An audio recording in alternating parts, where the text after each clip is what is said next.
বিএনপির ভাই হিসাবে আপনাদের অনুরোধ করব, পায়ে পা দিয়ে লড়াই বাঁধাবেন না। 12 তারিখে আপনারা টিকা দিবেন যাতে এরা সুস্থ হয়ে যায়।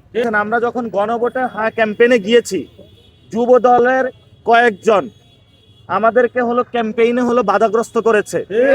আমরা যখন ক্যাম্পেইন করতে যাচ্ছি গণভোটের জন্য, তারা বলতেছে আমরা না ভোটের পক্ষে, এবং আমরা গণভোটের হায়ের যখন ক্যাম্পেইন করি তারা আমাদের বাধা সৃষ্টি করে। আমরা বিএনপির যারা কমিটিতে আছেন, আমাদের ভাই হিসাবে আপনাদের অনুরোধ করব, পায়ে পা দিয়ে লড়াই বাঁধাবেন না।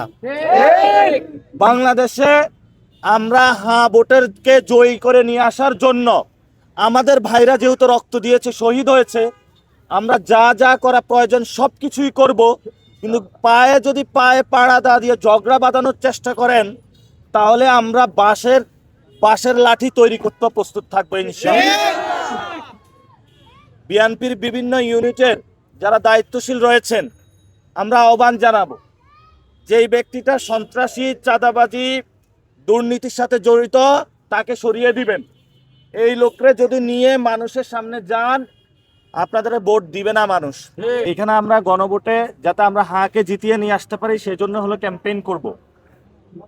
এবং এই গণভোটে যদি আমরা হাঁকে নিয়ে আসতে পারি, তাহলে করোনা ভাইরাসের মতন যেভাবে চাঁদাবাজি, সন্ত্রাস, দুর্নীতি পুরো বাংলাদেশে ছড়িয়ে পড়েছে, তাহলে 12 তারিখে যদি আমরা হাঁকে জিতিয়ে নিয়ে আসতে পারি, তাহলে আমরা এই করোনা মহামারী থেকে মুক্তি পাবো। এবং যারা এই করোনাতে আক্রান্ত হয়েছেন, আমরা সবাইকে বলবো, ভাই হিসাবে এদেরকে 12 তারিখে আপনারা টিকা দিবেন যাতে এরা সুস্থ হয়ে যায়। এদের যদি এক ডোজে সুস্থ না হয়, তাহলে সেকেন্ড ডোজ দিবেন।